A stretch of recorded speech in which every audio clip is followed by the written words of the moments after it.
Jesús es nuestra esperanza y es una esperanza fiel, es decir, que eso no va a fallar, ¿no? Estamos seguros en Cristo que tenemos la salvación de nuestras almas y que Él un día nos va a venir a buscar. Y eso es fiel y es firme, ¿no? Y qué bendición que podemos tener esa confianza en nuestro corazón, todos aquellos que hemos aplicado la sangre de Cristo a nuestro corazón por medio de la fe en Él, ¿no? Y me gustaría que podamos orar en este momento para el compartir de la palabra de Dios.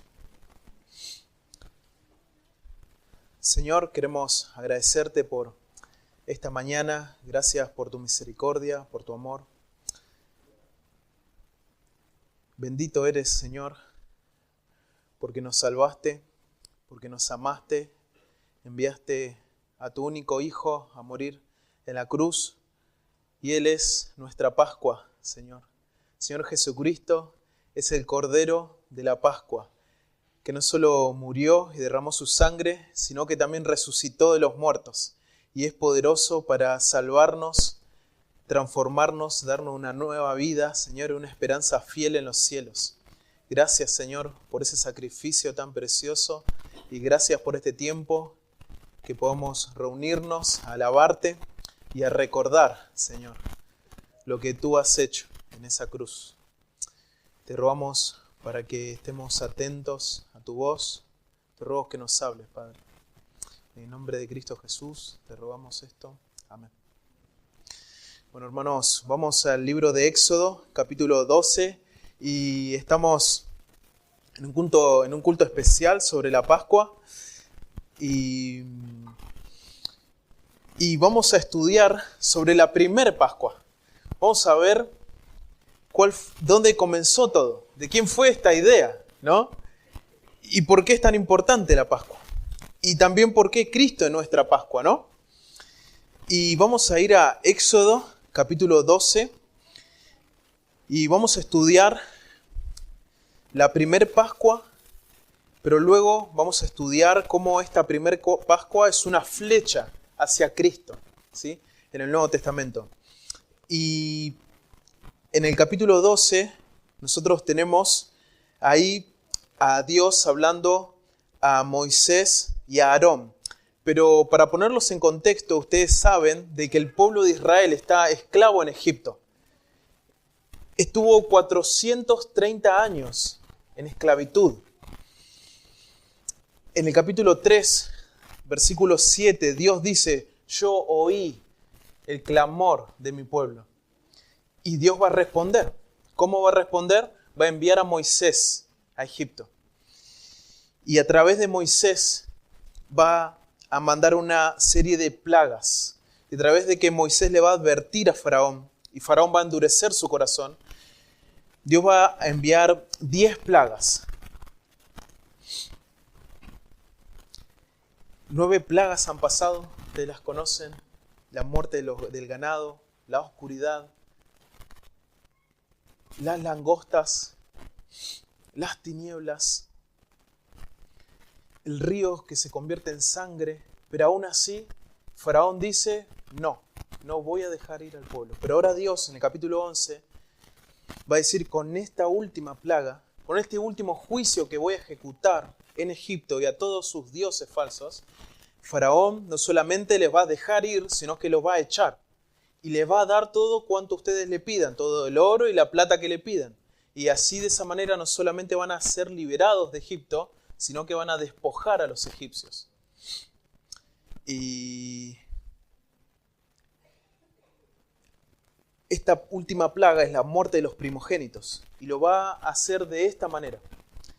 Y va a hacer en esta última plaga, va a instituirse una fiesta que se va a festejar a lo largo de toda la historia, que es la Pascua, ¿sí? Y vamos a leer, si me acompañan ahí, a Éxodo 12.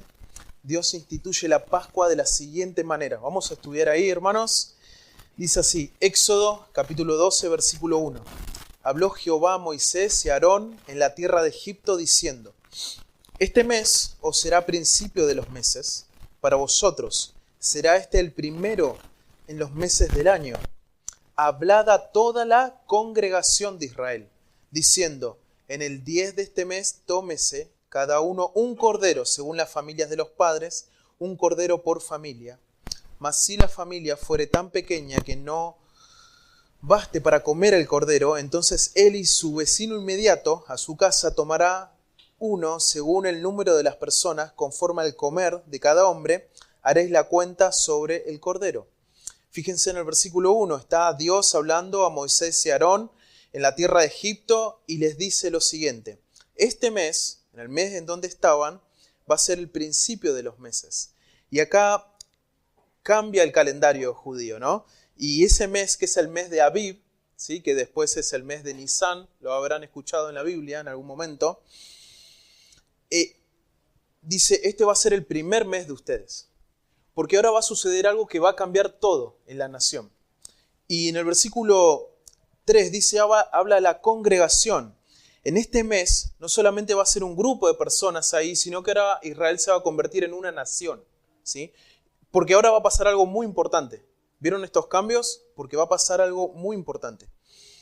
Y la Pascua era tan importante y va a marcar algo nuevo para toda la historia de esta nueva nación que Dios está haciendo.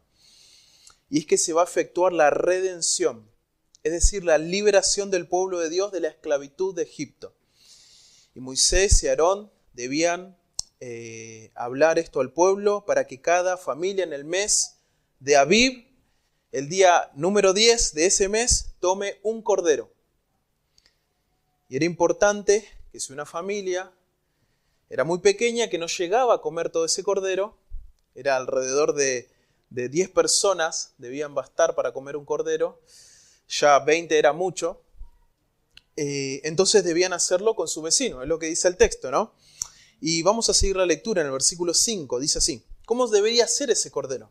Hay instrucciones específicas y esto tiene un motivo. Dice así: el animal será sin defecto, macho de 1 año, lo tomaréis de las ovejas o de las cabras, y lo guardaréis hasta el día 14 de este mes, y lo inmolará toda la congregación del pueblo de Israel entre las 2 tardes. Y tomarán de la sangre, y la pondrán en los 2 postes, en el dintel de las casas, en que lo han de comer. Este animal, el cordero, tenía que ser, un cordero, tenía que ser sin defecto, tenía que ser macho de 1 año,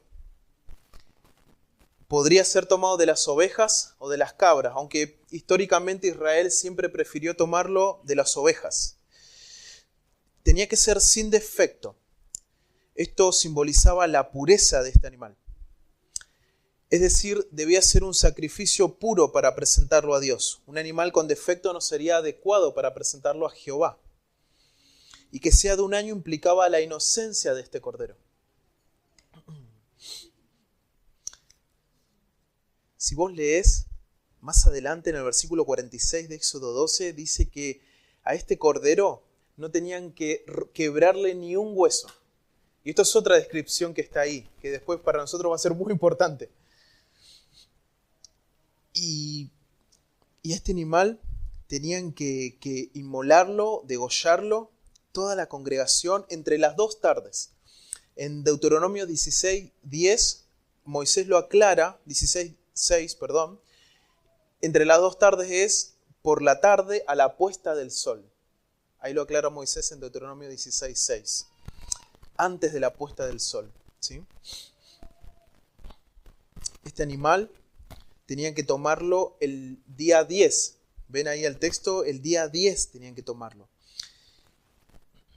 Y con ellos estaría hasta el día 14. 4 días iba a estar con ellos el cordero, porque este le daba el tiempo a ellos para examinarlo realmente si era sin defecto, ¿sí? Para eso era la idea, que estén estos 4 días con la familia para ver si realmente era sin defecto este animal. Y ellos tenían que asar la carne, no tenían que hervirla ni comerla cruda, ¿sí? Esto era una costumbre pagana, comer carne cruda en diferentes rituales paganos, adorando a diferentes deidades falsas, ¿no? En un momento, entre las 2 tardes, en ese lapso de tiempo, tenían que inmolar al cordero, tenían que matar al cordero. Imagínense eso. Más adelante, acá dice que habían 600.000 hombres, sin contar niños y niñas. Alrededor de, más de 1.000.000 de personas estamos hablando acá. Imagínate hacer la cuenta, cuántas familias eran, cuántos corderos eran, cuántos corderos tenían que degollar y que esa sangre sea derramada. Imagínate el olor a sangre en ese momento. Imagínate la sangre por todos lados.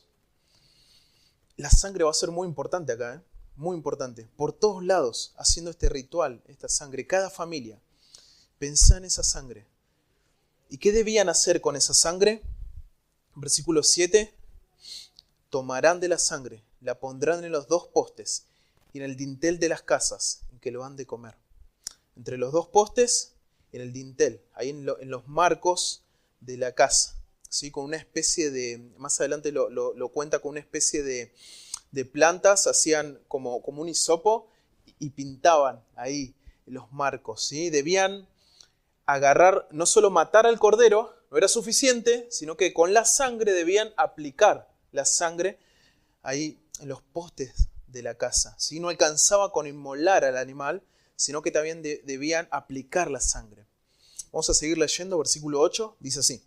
Y aquella noche comerán la carne asada al fuego, y panes sin levadura, con hierbas amargas lo comerán. Ninguna cosa comeréis de él cruda ni cocida, en agua, sino asada al fuego, su cabeza con sus pies y sus entrañas, es decir, tendrían que comer todo. Ninguna cosa dejaréis de él hasta la mañana. Y lo que quedare hasta la mañana lo quemaréis en el fuego, y lo comeréis así. ¿De qué manera lo tienen que comer? Ceñido vuestros lomos, vuestros calzados en vuestros pies, y vuestro bordón en vuestra mano, y lo comeréis apresuradamente. ¿Por qué razón? Es la Pascua de Jehová. Es la Pascua de Jehová. Ellos tenían que pintar los dinteles con la sangre del cordero y después comer este cordero por completo. Y si llegaba a sobrar algo, debían quemarlo en fuego. No debía quedar nada del cordero. Por completo. Debían quemarlo y debían comerlo apresuradamente, dice el texto, ¿no?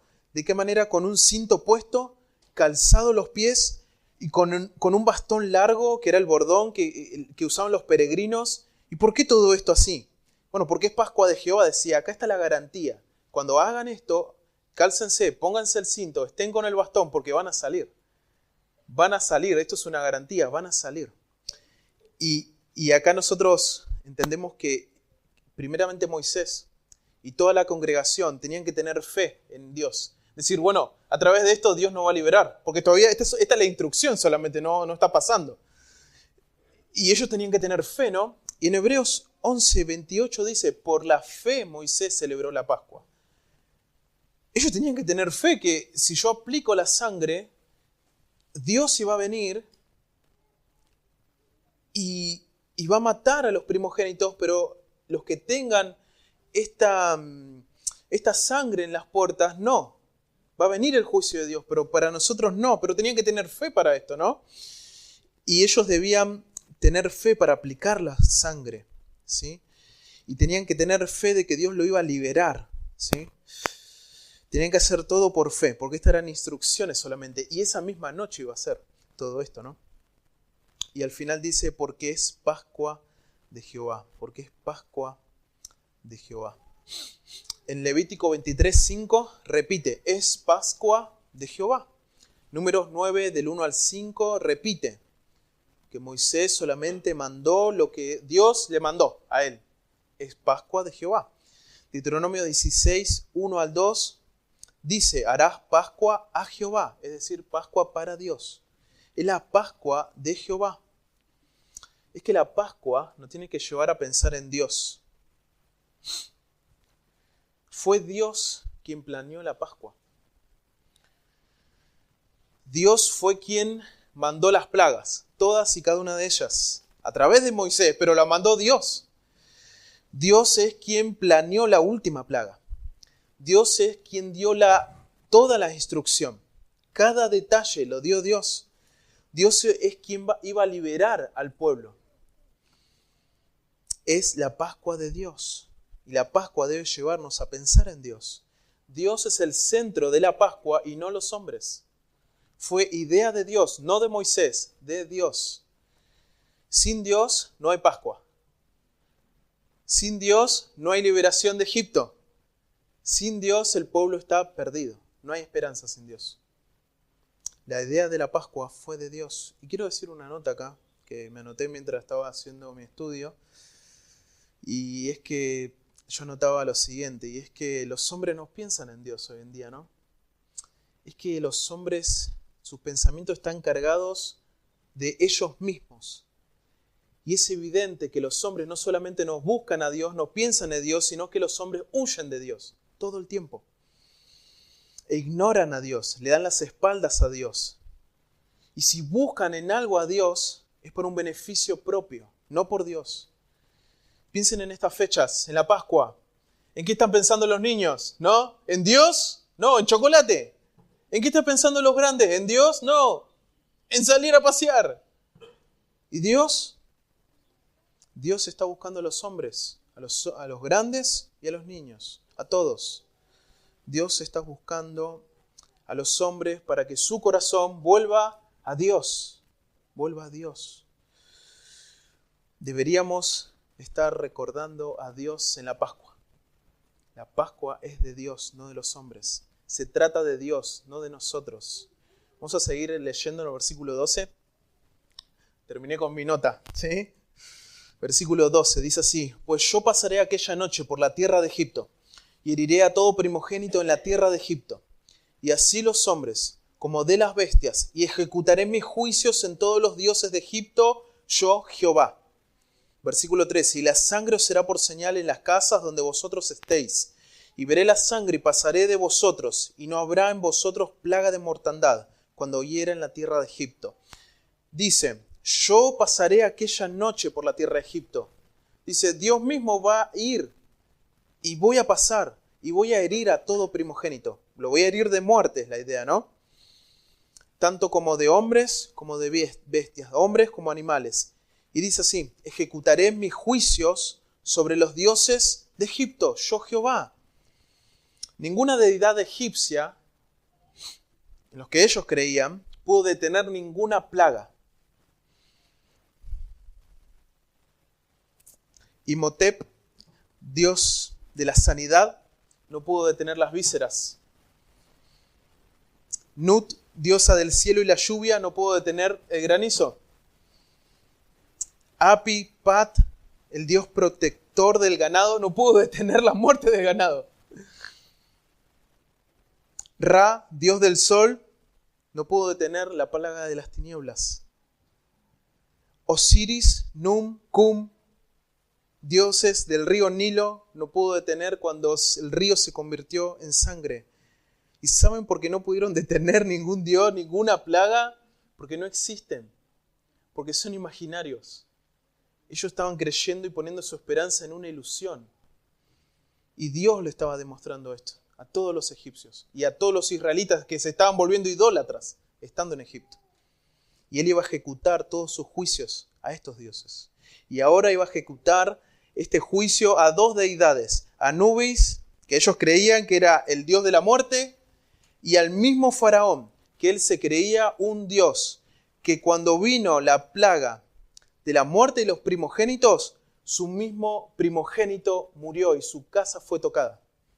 Fíjense en Éxodo, versículo 29, dice así: y aconteció que a la medianoche Jehová hirió a todo primogénito, lo hizo en la tierra de Egipto, desde el primogénito de Faraón, que se sentaba sobre su trono, hasta el primogénito del cautivo que estaba en la cárcel, y todo primogénito de los animales. Y se levantó aquella noche Faraón, él y todos sus siervos y todos los egipcios, y hubo un gran clamor en Egipto. En ese clamor estaba Faraón, clamando, igual que todos. Y Dios ejecutó estos juicios. Hay un solo Dios verdadero. Hay un solo Dios verdadero. Y los egipcios tenían que inclinarse a este único Dios verdadero. No había otro.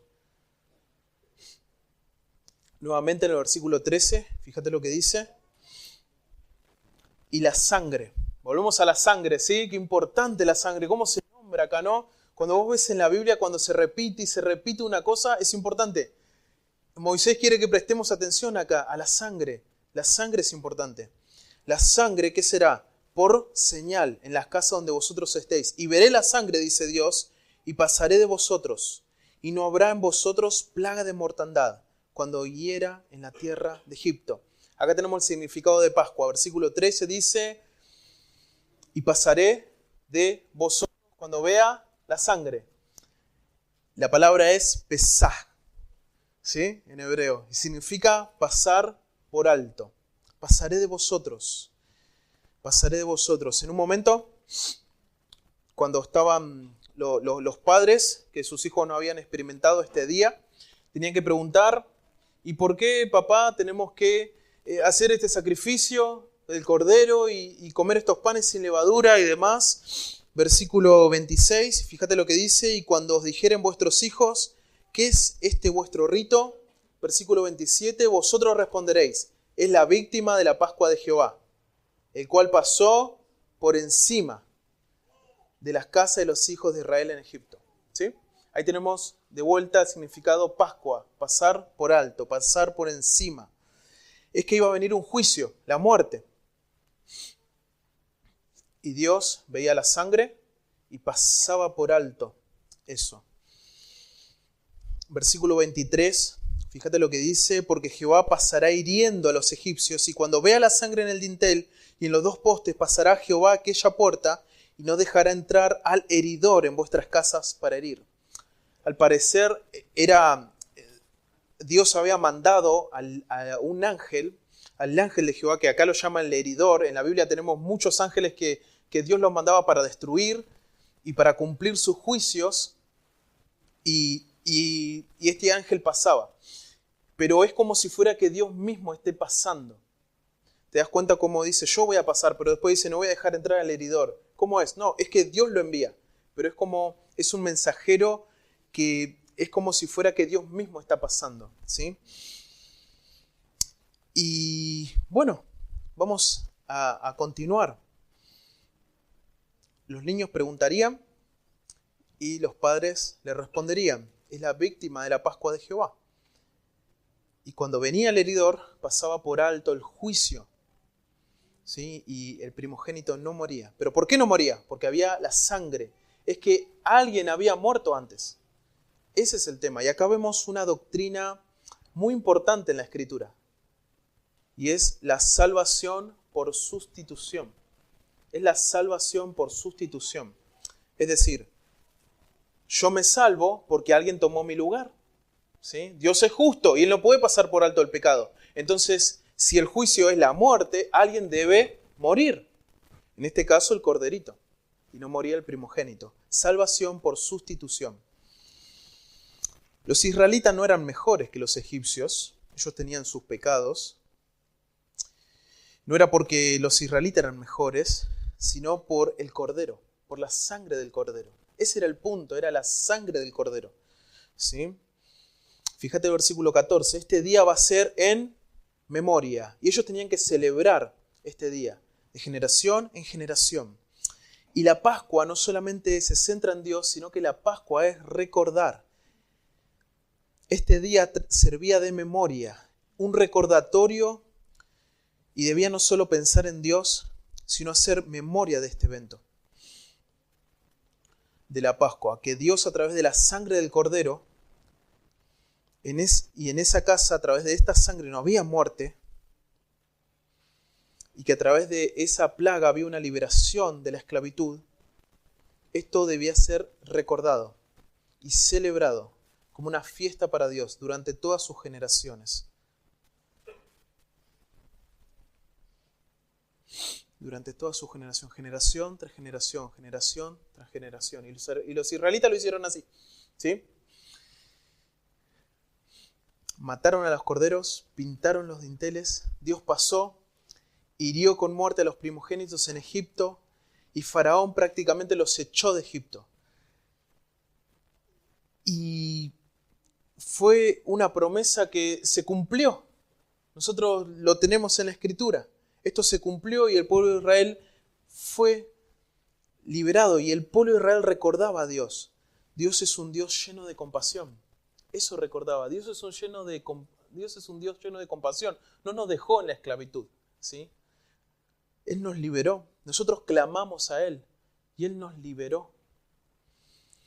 Dios es un Dios redentor, que Él rescata de la esclavitud a su pueblo, pero también es un Dios poderoso, que Él no solamente quiso hacerlo, sino que pudo hacerlo y lo hizo. Es un Dios misericordioso, redentor y poderoso. La Pascua es un recordatorio de que Dios es compasivo, redentor y poderoso. Y ellos generaciones tras generaciones recordaban esto. Hasta que llegó un evento muy importante. Porque recuerden, hermanos, que esta Pascua es solamente una sombra. Es solamente una flecha. Ahora vamos a ver la verdadera Pascua, que supera esta Pascua ampliamente. Y todo nuestro foco va a estar en esta Pascua ahora, que vamos a ver en un solo versículo.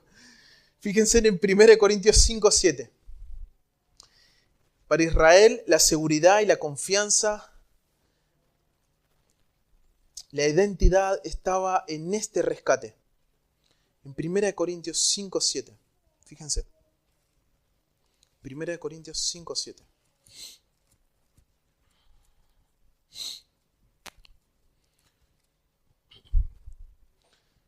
Primera de Corintios 5:7 dice así: limpiaos pues de la vieja levadura, para que seáis nueva masa, sin levadura como sois. ¿Por qué? Porque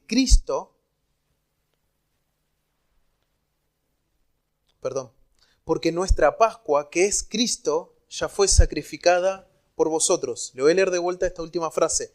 Porque nuestra Pascua, que es Cristo, ya fue sacrificada por nosotros. Cristo es nuestra Pascua y ya fue sacrificada por nosotros. Ellos, como estatuto perpetuo, generación tras generación, festejaban esta Pascua hasta que apareció Cristo. Dios mismo vino del cielo en forma de siervo, dicen Filipenses, se hizo siervo de los hombres y ahora Él es nuestra Pascua. Y fíjate lo que dice, ya fue sacrificada por nosotros esta Pascua. Y quiero que recordemos esa semana de la Pasión ahora, ¿no? Quiero que recordemos esa semana de la Pasión. Recuerden, hermanos, que Dios nos llama a recordar. Olvidar es una especie de maldición que tenemos, ¿no? De olvidar lo que Dios ha hecho. Y jamás deberíamos olvidar esta Pascua que estamos celebrando, que pasó hace más de 2000 años. Y estamos en un momento, en Lucas capítulo 22, Él va hacia Jerusalén para participar de la Pascua. ¿Recuerdan? Él va con sus discípulos a participar de la Pascua. Va a un aposento alto. ¿Recuerdan que le pide a un hombre, Pedro y Juan, preparen la Pascua en este aposento alto? Preparan la Pascua y están Jesús con todos sus discípulos, cenando la Pascua. Y Jesucristo instituye la cena del Señor ahí. Y parte el pan y Él dice, este pan, esto es mi cuerpo que por vosotros es dado, haced esto en memoria de mí. Lo mismo dice con la copa, haced esto en memoria de mí. ¿Recuerdan? Recordar. Jesucristo no solamente fue a Jerusalén a celebrar la Pascua, que lo está haciendo, sino que Él fue para convertirse en la Pascua. Él va a ser la Pascua que va a ser sacrificada por todos nosotros. Notemos, en memoria de mí, dice Jesucristo, ¿no? Y acá hay un nuevo significado de la Pascua. Es que la primera Pascua es una sombra de esta nueva Pascua. Y ahora avancemos, y ahora pensemos, ahora están Jesús con su discípulo en Getsemaní, ¿recuerdan? Y de repente viene el traidor, Judas Iscariote, con los soldados del templo. Y lo vienen a buscar a Jesús con palos, ¿sí? Y se lo llevan. Él no dijo ni una palabra. Y se lo llevaron a Cristo. A una serie de juicios injustos con los sumos sacerdotes de esa época. Con Anás y Caifás. Pedro niega a Cristo en este momento, luego que lo condenan injustamente, ponen testigos falsos y lo acusan de blasfemo, pero como ellos no querían matarlo porque era la Pascua, en víspera de Pascua, entonces lo llevan con Pilato, ¿sí? Y Pilato les dice, yo no encuentro ningún delito en él. Ustedes dicen que él es un malhechor, pero para mí no. Entonces ellos, muy astutamente, le dicen, si no lo condenás, no sos amigo del César. Entonces Pilato está entre la espada y la pared y lo manda a crucificar. Y llevando esa cruz a esa montaña, ¿no? Al lado de dos ladrones, Jesucristo es crucificado. Anteriormente le ponen una corona de espinas en su cabeza, unas espinas largas, duras y filosas se les incrustan en la cabeza, los golpean. Básicamente Pilato dice, he aquí el hombre en un momento, ni parecía un hombre. Este es su rey, él dice esto como para que lo perdonen y lo dejen vivir, pero el pueblo grita, crucifícale, crucifícale. En 2 ocasiones gritan lo mismo, 2 veces Pilato quiso ayudarlo a Jesús a librarse. Crucifícale, gritaban, y los llevan a crucificarse en este momento. Y en esa cruz, Jesucristo dice 7 frases. La última es, consumado es. Es decir, está todo terminado. La deuda está pagada. Jesús muere en esa cruz y es el sacrificio perfecto. Jesús cargó nuestros pecados y Él es el sustituto que Dios proveyó. Es el Cordero de Dios que quita el pecado del mundo. Es el Cordero de Isaías 53, que Jehová cargó en Él el pecado de todos nosotros. Y nosotros, todo el mundo, merece un juicio que viene, es inminente, es la condenación eterna, estar lejos de Dios, en el infierno. Es la ira de Dios. Y Jesucristo la recibió por todos nosotros. Él es el Cordero que recibió la ira de Dios. Es salvación por sustitución. Él dijo, consumado es. Jesús pagó toda nuestra deuda que teníamos por el pecado. Él murió en esa cruz, derramó toda su sangre por nosotros y lo hizo por amor. Se venía el juicio de Dios, pero Jesucristo cargó nuestros pecados y Él fue el Cordero que recibió ese juicio. Mas Dios muestra su amor para con nosotros en que siendo un pecadores, Cristo murió por nosotros. Pues mucho más estando ya justificados en su sangre, por Él seremos salvos de la ira. De la ira. Pascua es pasar por alto, ¿recuerdan? Pasa por alto el juicio de Dios, pero alguien lo tiene que recibir. Jesucristo lo recibió en la cruz. Y de esa manera, Dios pasa por alto nuestros pecados, nos limpia y nos perdona, pero con una condición. La condición es, de la misma manera que los israelitas aplicaban la sangre en el dintel y en los postes, nosotros tenemos que aplicar la sangre de Cristo a nuestro corazón. Y esto se hace por medio de la fe en Cristo, que Jesucristo es suficiente para mi salvación. Reconocer que yo estoy condenado al infierno, estoy condenado a vivir lejos de Dios, pero por medio de Jesucristo, poniendo mi fe en Él, hoy yo puedo ser un hijo de Dios y tener la vida eterna, una relación con Dios. La primera Pascua estuvo rodeada de sangre, la segunda Pascua también. Fueron los dinteles, pero acá es una cruz llena de sangre. Por eso no es representativa una cruz para nosotros, ¿no? Y la primera Pascua no fue más que una sombra. Y por eso ahora esa sombra, cuando vino Cristo y se ve en esta cruz es tan grande que deja opacada la primera Pascua. Ya ahora nuestro pensamiento no está en la primera Pascua, sino en la verdadera Pascua, que es Cristo. Esa Pascua Dios la tenía planeada desde antes de la fundación del mundo. Primera de Pedro 1:18 dice así: sabiendo que fuiste rescatados de vuestra manera de vivir, la cual recibiste de vuestros padres, no con cosas corruptibles como oro o plata, sino con la sangre preciosa de Cristo, como de un cordero, sin mancha y sin contaminación. Un cordero sin mancha y sin contaminación, como la primer Pascua, ¿recuerdan? Macho de un año. Esto representa inocencia. Cristo es inocente, sin defecto. Esto habla de santidad. Cristo es santo, Él es Dios. Este cordero muere en la tarde. Jesús murió en la tarde.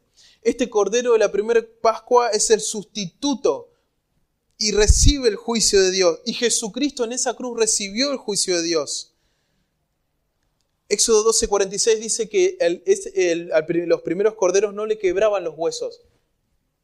Lo mismo dice en Juan 19:31-36. Ni un hueso fue quebrado. Ni un hueso fue quebrado. El cordero estaba 4 días con la familia y lo examinaban para que no tenían ningún defecto. Jesucristo estuvo todos esos años viviendo en la cruz y ni un defecto se le ha encontrado, ni uno solo, porque Él es santo. Y ese cordero de la primer Pascua, su sangre fue derramada y su sangre fue aplicada y pasó por alto el juicio de Dios. De la misma manera, la sangre del Cordero de Dios, que es Jesucristo, debe ser aplicada por la fe a nuestros corazones para que el juicio de Dios pase por alto de nosotros. Recuerden, no alcanzaba con que el Cordero muera. Jesús murió por todo el mundo. Ahora hay que aplicar la sangre. Hay que aplicar la sangre. ¿Aplicaste la sangre de Cristo a tu corazón? ¿Tenés la certeza de tener la vida eterna? ¿Ya has conocido el gozo, la felicidad, la bienaventuranza de tener a Cristo en el corazón y estás viviendo para Él? ¿Ya aplicaste de tal manera la sangre de Cristo en tu corazón y Jesús cambió por completo tu vida? El pecado que antes amabas, ahora lo odias. Estabas en una dirección y ahora vas completamente a otra, completamente diferente. ¿Aplicaste la sangre de Cristo a tu corazón? ¿Crees en Él? ¿Confías en que es suficiente para tu salvación? Y Jesucristo ese día dijo, consumado es, y murió. Murió en esa cruz. Pero luego, el tercer día, resucitó. Él murió un viernes, el Viernes Santo, y resucitó el domingo por la mañana. Resucitó el primer día de la semana, dice Mateo 28:1 y Lucas 24. Resucitó el primer día de la semana. Y en Mateo 28:1 y 6, dice, el primer día de la semana va María Magdalena y la otra María, y se le aparece un ángel y le dice, Jesús no está aquí, pues ha resucitado. Resucitó. Lucas 24:5 me encanta como lo dice el ángel. Dice, ¿por qué buscáis entre los muertos al que vive? Jesús resucitó un domingo como hoy. Y por eso los domingos nos reunimos a celebrar a Cristo. Y todos juntos como pueblo de Dios venimos a recordar cada semana y luego en nuestras casas cada día que Jesús resucitó de entre los muertos y tenemos esperanza en Él. No en los hombres, sino en Cristo. Un domingo como este. Y ahora el significado de la Pascua toma un giro de 180 grados y ya no vemos más a estos corderos, el éxodo, la liberación de Egipto, sino que ahora vemos para allá y vemos a Cristo. Él es nuestra Pascua y ya ha sido sacrificada por nosotros. Cristo es nuestra Pascua. Porque gracias a su sacrificio y su sangre aplicada a mi alma, Dios pasa por alto y no recibo el castigo por mis pecados, porque Cristo lo ha recibido por mí. Para terminar, hermanos, solamente 2 implicaciones que primero quiero hablarles para personas que han venido por primera vez o que por ahí ya hace tiempo vienen, pero que todavía están dudando y no están viviendo para Cristo, ni Jesucristo es ni su Señor ni su Salvador. Si no conoces al Señor, quiero decirte que estás en un peligro inminente. Viene el juicio de Dios. Viene el juicio de Dios. El juicio de Dios es la condenación eterna en el infierno, un lugar de tormento eterno. Y no es porque Dios es malo que te va a enviar a ese lugar, sino por tus pecados. Y vos lo sabés muy bien. Sabés que pecaste durante toda tu vida. Sabés que mentiste, que robaste, que fuiste orgulloso, egoísta. que pecaste, lo sabes. Y Dios lo sabe, Él ve tu corazón, Él sabe lo que haces en oculto, en secreto. Y viene un juicio. Y después de la muerte, ese juicio es imparable. Es Dios ejecutando ese juicio. Y es la condenación eterna en el infierno. Y no hay religión, buenas obras, ni forma de pensar que te pueden salvar de ese juicio.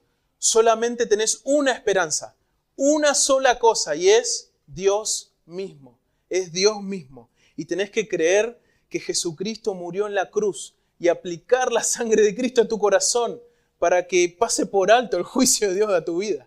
¿Te das cuenta cómo Dios te ama? Dios te ama tanto que mandó a Jesucristo y Él recibió el juicio de Dios por vos. Y ahora tenés que creer en ese sacrificio. Fue a tu favor. Poné tu fe en Cristo hoy. No dudes más. Él te va a librar de tus pecados. Te va a librar de la condenación eterna, que es a causa de tus pecados también. Él quiere hacerlo y es poderoso porque ha resucitado y puede hacerlo. Hacelo hoy. Vení a Cristo, pedile, Señor, perdóname por mis pecados. Creo que Jesucristo murió por mí. Quiero que la sangre de Cristo me limpie. Decíselo así. Poné tu fe en Cristo. Vení a Él. Él es poderoso para hacerlo y Él te ama. Y la segunda implicación es para la iglesia. Qué bueno es recordar como iglesia que tenemos la sangre de Cristo aplicada a nuestro corazón. Y estamos gozosos, estamos felices de que Jesús nos salvó, nos liberó de la condenación eterna. Y ese único sacrificio es suficiente para que ahora nosotros vivamos para Él, lejos del pecado, pero siguiendo la senda de la justicia, siguiendo las pisadas de Cristo y viviendo para Él. Y lo que Dios nos llama hoy a hacer como iglesia es recordar, hacer memoria de la obra de Cristo en la cruz. Que hoy tenemos salvación por medio de sustitución, que Jesús fue el Cordero de Dios que murió en nuestro lugar y que por medio de la fe en la sangre de Cristo, esa sangre es aplicada a nuestro corazón. Qué gozo y qué alegría, ¿no, hermanos? Vamos a orar. Señor, queremos agradecerte por este tiempo. Gracias, Padre, por recordar cómo Jesucristo ha muerto en esa cruz. Cargó todos nuestros pecados. Él fue herido, fue inmolado como un cordero. No dijo ni una palabra, enmudeció, no abrió su boca. Y Él cargó nuestros pecados. Él murió por nosotros, por amor, y murió en lugar nuestro, sufriendo nuestro castigo. Gracias, Padre, por ese sacrificio tan precioso. Gracias porque en este domingo de resurrección podemos recordar que nuestro amado Señor Jesucristo no se quedó ahí en la tumba, sino que resucitó al tercer día. Y hoy está en la diestra del Padre, en los cielos. Y quiero rogarte, Señor, por todas las personas que están acá presentes, para que si todavía no han aplicado la sangre de Cristo a su corazón, puedan hacerlo mediante la fe en el Cordero de Dios que quita el pecado del mundo.